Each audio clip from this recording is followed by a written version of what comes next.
Hello and welcome to Shoreline Music Monthly. My name is Mark Koshwitz. This is episode 94 of the little show where we bring local talented songwriters and put them in your living rooms. It's not often that we have repeat guests, returning guests, as whichever you like to look at it as, but that is the case tonight. I'm very happy to welcome back to the VSC TV studio, Robert C. Fullerton. Thank you. It's good to be here. I'm very glad that we were able to sneak this one in. Absolutely. It's been 7 years. It's a long time. And in watching, because the show has taken lots of turns over the years and ideas on what we do during it, and so I was rewatching that one, and I realized that, you know, we chatted a little bit about this and that, but I left not knowing kind of your music, where you found music, your musical bio, I guess, as it were. If you want to maybe just give the folks an idea on when you found music, how you found music, or it found you. Sure. In some ways, it goes back to the Beatles on Ed Sullivan, which I think it is for a lot of people in our age group. There's that generational moment. But but I have to extend that to it being my mother as my first musical influence. As a matter of fact, she's memorialized as a treble clef on my arm here. Nice. She played piano in a little country church in Northern Virginia. But also, she and my father would walk around the house singing. We had, I think, the radio, the record player was on more often than the television. Of course, television was only 4 channels for us. But you got a fourth? I was in the D.C. suburbs, so we had an independent station. Yeah. And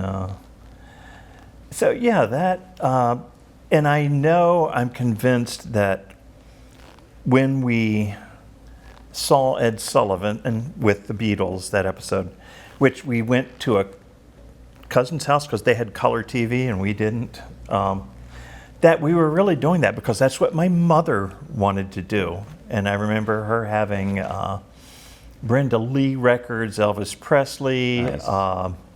Ricky Nelson, and even I think it was right around the Doors where she started going, This is too weird. Yeah.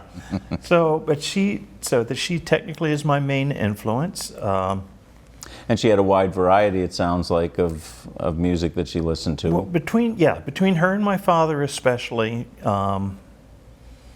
definitely. And I was exposed to it. There was that one point where, like in the 50s, the line between rock and country wasn't that well defined yet in a lot of ways. So a lot of people trotting both. Yeah, Patsy Cline was another one that I grew up hearing all the time, and so all of that good influence. As you know, then again, as I got older and got music on my own, fell in love with classical music at one point. That's when I need to relax. That's what I pull up. I was a high school choral director at a private school for a while, and we did a lot of classical repertoire. I messed with jazz for a little bit. Did a bunch of church music in early days, and So you have a wide and varied background. Yeah, which is why whenever when you release something on CD Baby, there's places they always want to know Genre. Sounds like and it's like and I ask people and they go, you sound like you. That's what I kind of think of. I don't sound like, but when I think of Joni Mitchell, it's like she was labeled as folk, but she was not a folk artist. She had jazz elements in her music, and she liked to mess around with stuff.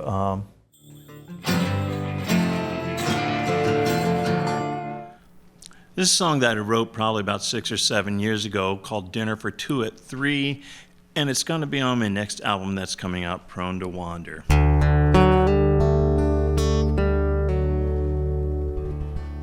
She told me that once she cooked breakfast for the divine. Now she turns on her faucet and everything comes out as wine. She eats hashtag potatoes, scalped and old rotten some other way too. She says she's forgotten recipes she claims she got on a trip to the moon. And there's no doubt you'll see her out and about, playing checkers with tigers who usually win, and off on long walks with the trees, having dates with the moon that must end by 10, taking care of her pet spelling bee. Yes, she is magical, mystical, practically mythical. Alone in Midtown Manhattan she'll be, having dinner for two at 3.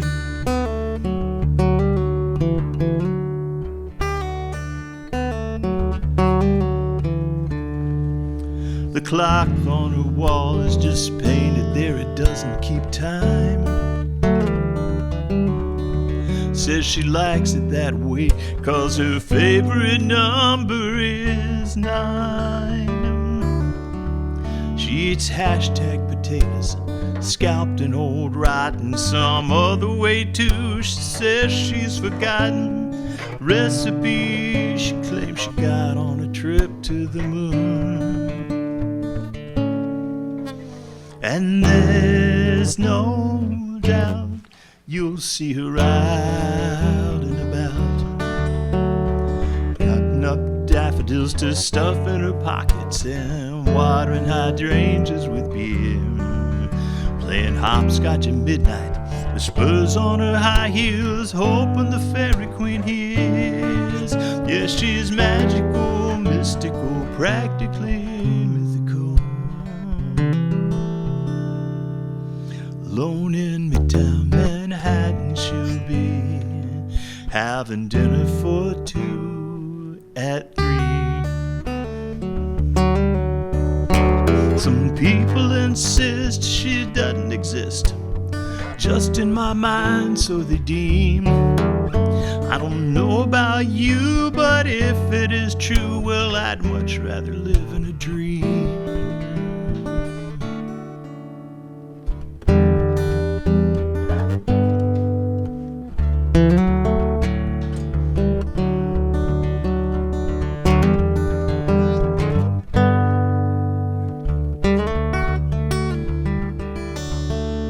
She eats hashtag potatoes, scalped and old rotten some other way too. She says she's forgotten recipes she claims she got on a trip to the moon. And there's no doubt you'll see her out and about, uprooting daffodils to stuff in her pockets, watering hydrangeas with beer, playing hopscotch at midnight with spurs on her high heels, hoping the fairy queen hears. Yeah, she's magical, mystical, practically mythical. Alone in Midtown Manhattan she'll be, having dinner for two at 3. Yeah, she's magical, mystical, practically mythical. Alone in Midtown Manhattan she'll be, alone in Midtown Manhattan she'll be, having dinner for two at 3.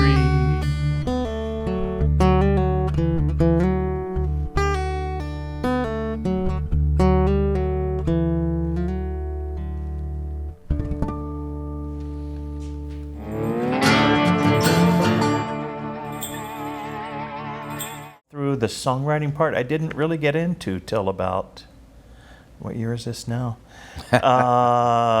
Maybe 12 or 13 years ago.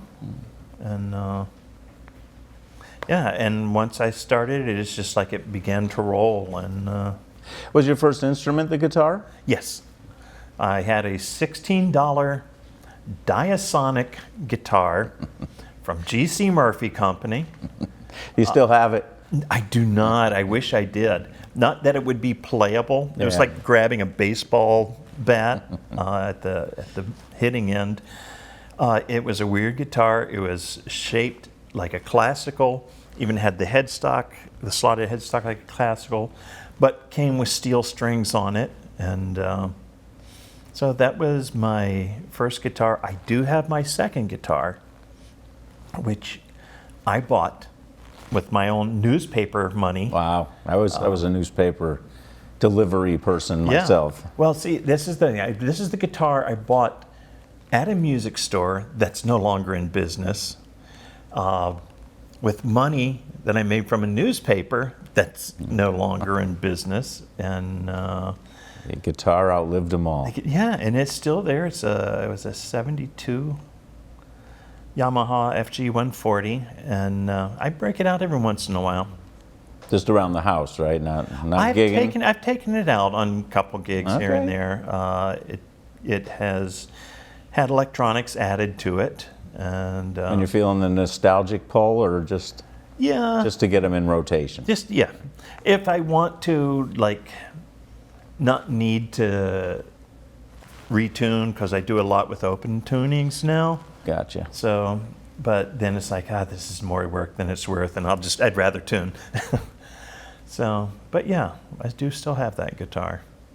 And when the writing started about 12 years ago, you said? Yeah, I mean, before I would write a song like once every 10 years or something like that. But yeah, this was for me. There were a lot of changes in my life.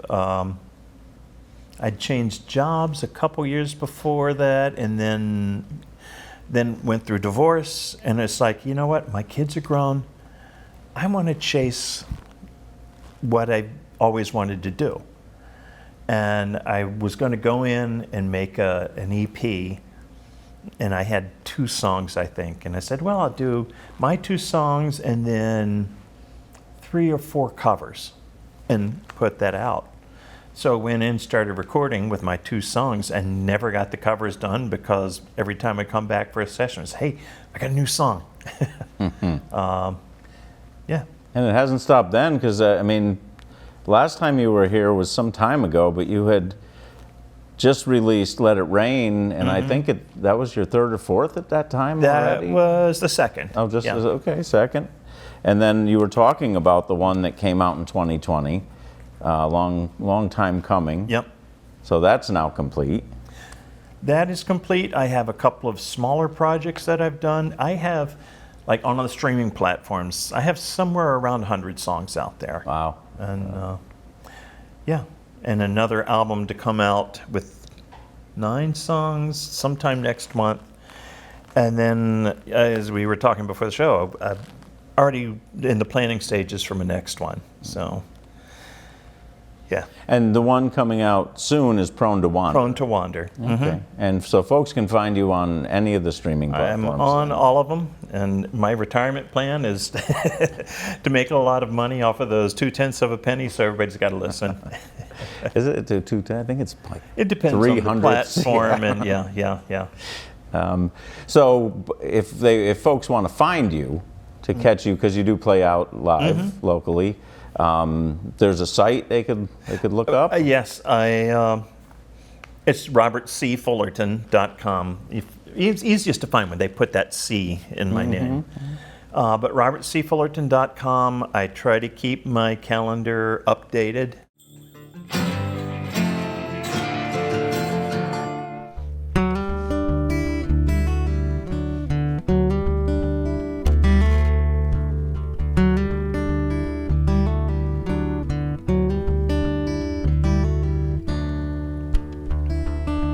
Last night I saw the paper people right there on the painted walls, climbing up the churchhouse steeples, hanging out in hallowed halls.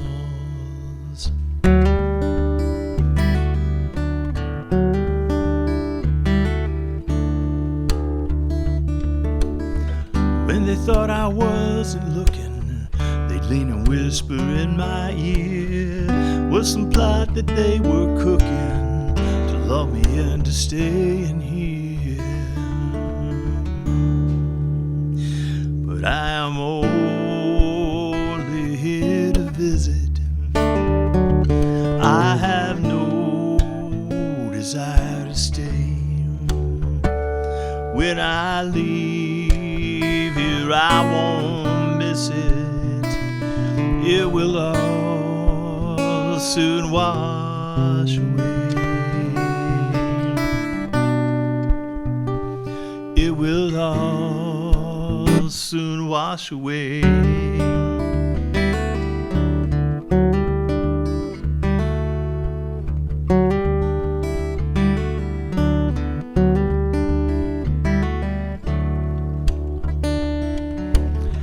Rain was falling, just my luck it seemed. It would keep pouring down. They scurried round with little buckets to catch the rain to sell in town.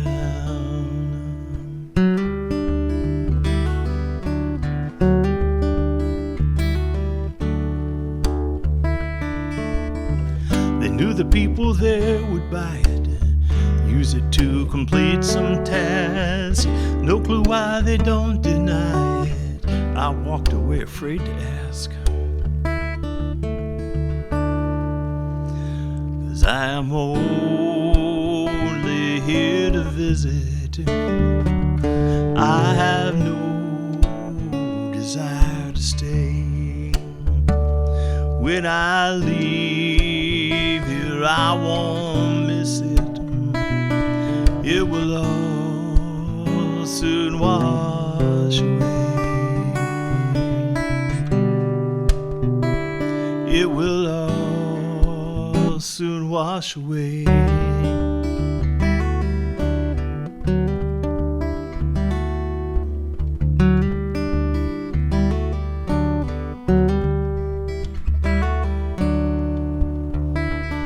Some cosmic hustle for Orion's belt. Beetlejuice shuffled from the bottom 12, and no one saw 'em. They just stood in awe.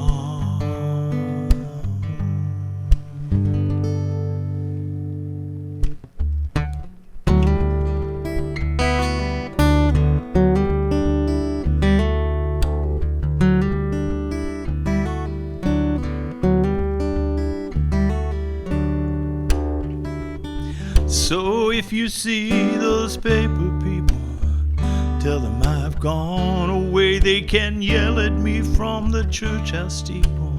There's no way that I can stay. 'Cause I'm only here to visit. I have no desire to stay. When I leave here, I won't miss it. It will all soon wash away. It will all soon wash away.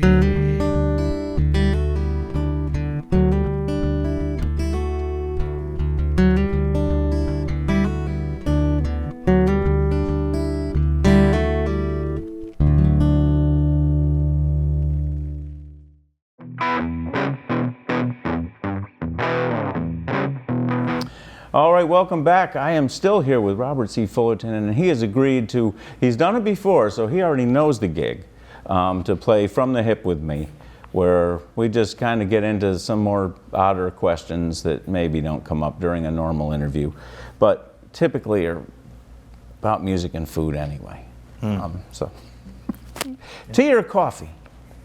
Lately, tea, only because of the issues I had. So, yeah, definitely been drinking more tea than anything. Hot tea. Are we missing coffee?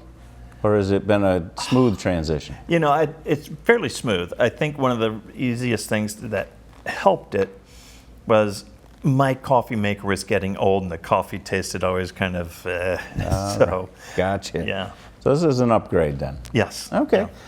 We talked about the first guitar you bought with your own money. Do you recall what the first piece of music, like vinyl, cassette, whatever it might have been, that you purchased with your own money? It was either Cosmos Factory, Creedence Clearwater Okay. Revival, or Who's Next by The Who. It was one of those two. All right, we just I don't mean, know which one was first. I think I or- had bought maybe some 45s before that, but album-wise, Remember 45s?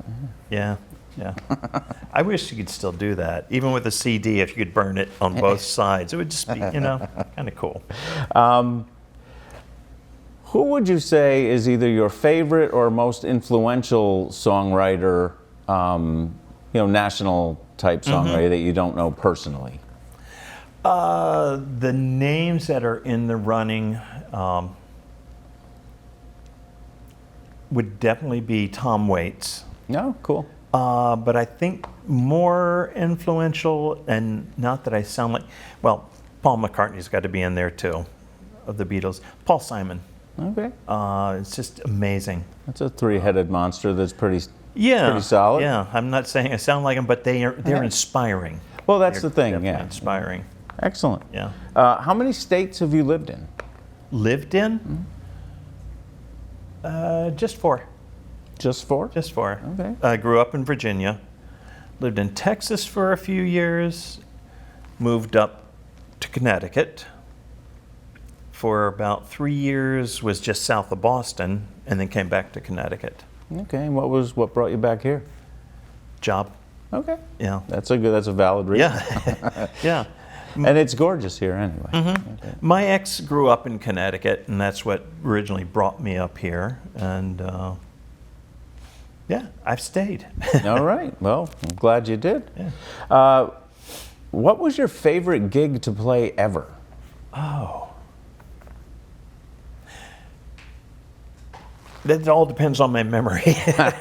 So I'm going to go with the one we were talking about earlier, which was, you hadn't mentioned it, but I had open heart surgery just back in the beginning of December. 5 weeks later, I was part of a giant fundraiser for Family Promise, and it was 16 different songwriters, and everyone went up in rounds of 4. Many of who were Shoreline Music Monthly Yeah. alumni. Yeah, I got the poster from it in my guitar case. Nice. But yeah, everybody, we went up in groups of 4, and I actually opened up the show. And this was a decent place. It was like a little over 300 people. And And for a good cause. yeah, absolutely. It's the work with people to try and avoid homelessness, and so for people who are struggling. Yeah. So you did an original, the 4, and then you came back around and you did a Bob Dylan cover because it was called Shelter from the Storm.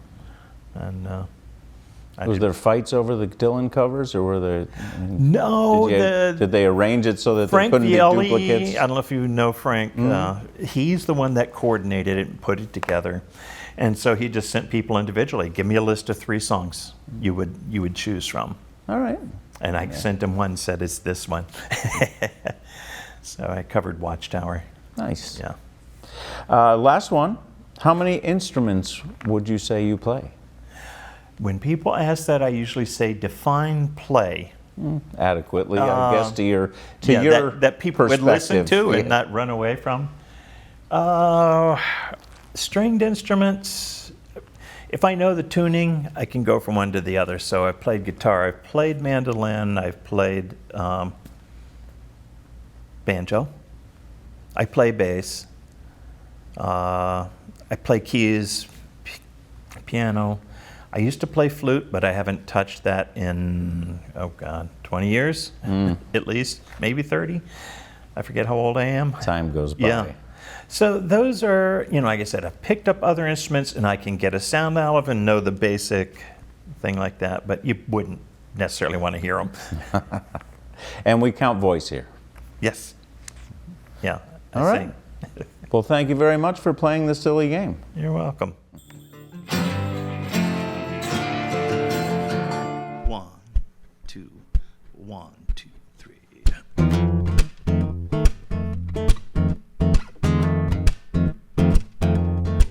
He's a mean-looking dog, but don't you worry, he don't bite.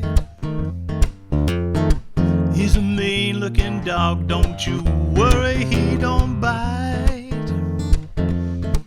About the only thing he does is bark all through the night.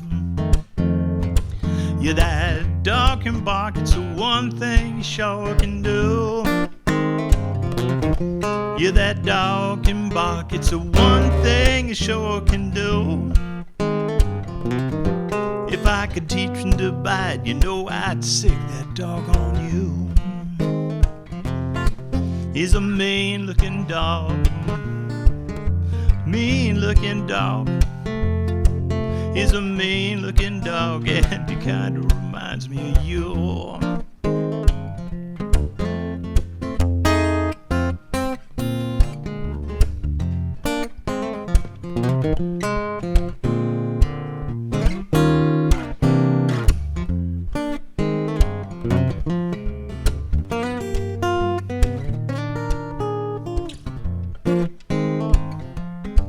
He's a mean-looking dog, but don't you pay him any mind. No, no, no.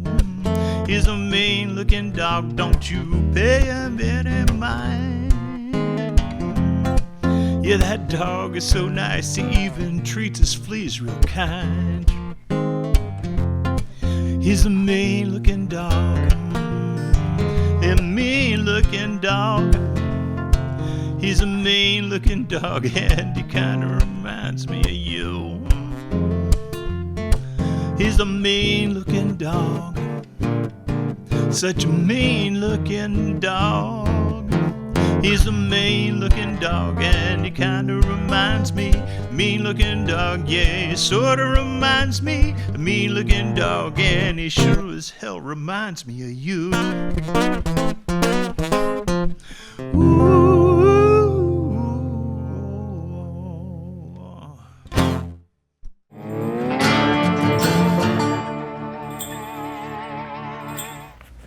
All right, well, thank you once again for watching Shoreline Music Monthly. We will be back next month with another talented songwriter to drop into your living room. In the meantime, if you can, check the Shoreline Music Monthly Facebook page, find some folks you might want to see on our weekend guide, and get out and see a show. And I'm sure you'll be glad you did. And we will see you next month. Thank you.